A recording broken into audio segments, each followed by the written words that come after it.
तीसरी कसम उर्फ मारे गए गुलफाम। लाल मोहर दुआली से फटाफट पीटता जा रहा है। सामने को लोगों को पलटदास एक आदमी की छाती पर सवार है। साला शिया सुकुमारी को गाली देता है, मतलब उसने गालियां दी थी।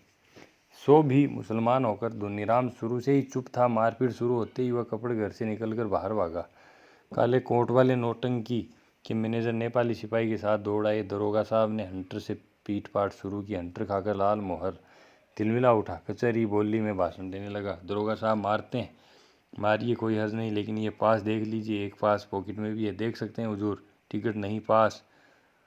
तब हम लोगों के सामने कंपनी की औरत को कोई बुरी बात कहे तो कैसे छोड़ देंगे। कंपनी के मैनेजर की समझ में आ गई सारी बात। उसने दरोगा को समझाया, हुजूर मैं समझ गया, ये सारी बदमाशी मथुरा मोहन कंपनी वालों की है।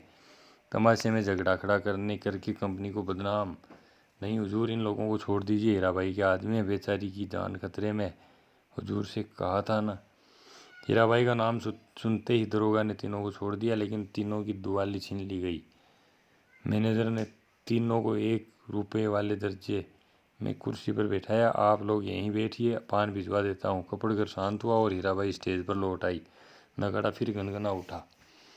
थोड़ी देर बाद तीनों को एक ही साथ धुनीराम का ख्याल आया। अरे धुनीराम कहाँ गया? मालिक, ओ मालिक, कपड़ घर के बाहर चिल्ला चिल्ला कर पुकार रहा है। ओ लाल मोहर मालिक।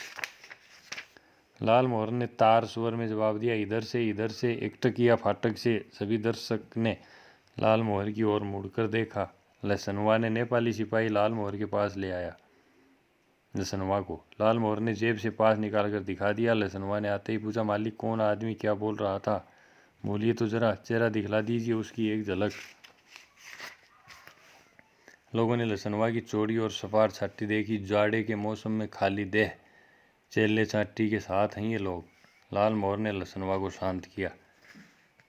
तीनों चारों से मत पूछे कोई नौटंकी में क्या देखा, किस्सा कैसे याद रहे। हीरामन को लगता था हीराबाई शुरू से ही उसी की ओर टकटकी लगाकर देख रही है, गा रही है, नाच रही है। लाल मोहर को लगता है हीराबाई उसी की ओर देखती है।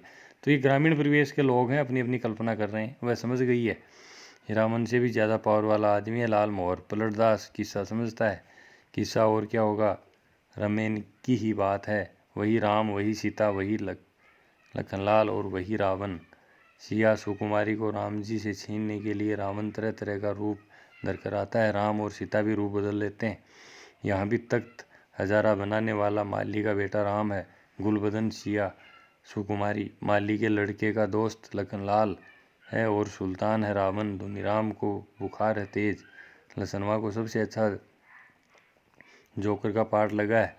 चिरैया तो है कि लेकिन नहीं लगावेगा दोस्ती जोकर साहब। हीरामन को एक गीत की आधी कड़ी हाथ लगी है। मारे गए गुलफाम। कौन था ये गुलफाम? हीराबाई रोती हुई गा रही थी, अजी हाँ, मारे गए गुलफाम, बेचारा गुलफाम। तीनों दुआली वापस देते हुए पुलिस के सिपाही ने कहा, लाठी दुआली लेकर नाच देखने आते हो? दूसरे दिन मेले भर में ये बात फैल गई, मथुरादास कंपनी से भागकर आई है हीराबाई, इसलिए इस बार मथुरा मोहन कंपनी नहीं आई है, उसके गुंडे आए हैं। हीराबाई भी कम नहीं, बड़ी खिलाड़ औरत है, 13 देहाती लठेत पाल रही है। वाह, मेरी जान भी कहे तो कोई मजाल है।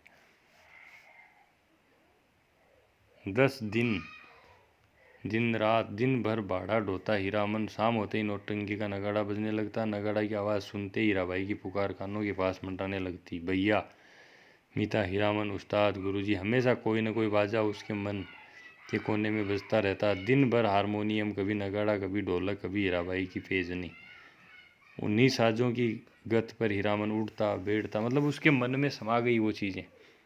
नौटंकी कंपनी के मैनेजर से लेकर पर्दा खींचने वाले तक उसको पहचानते हैं, हीराबाई का आदमी है। पलटदास हर रात नौटंकी शुरू होने के समय श्रद्धापूर्वक स्टेज को नमस्कार करता, हाथ जोड़कर। लाल मोहर एक दिन अपनी कचरा ही बोली सुनाने गया था हीराबाई को। हीराबाई ने पहचाना ही नहीं। तब से उसका दिल छोटा हो गया है। उसका नौकर लसनवा उसके हाथ से निकल गया है। नौटंकी कंपनी में भर्ती हो गया है। जोकर से उसकी दोस्ती हो गई है। दिन भर पानी भरता है, कपड़ा धोता है, कहता है गांव में क्या है जो जाएंगे। लाल मोहर उदास रहता है। धुनीराम घर चला गया है बीमार होकर।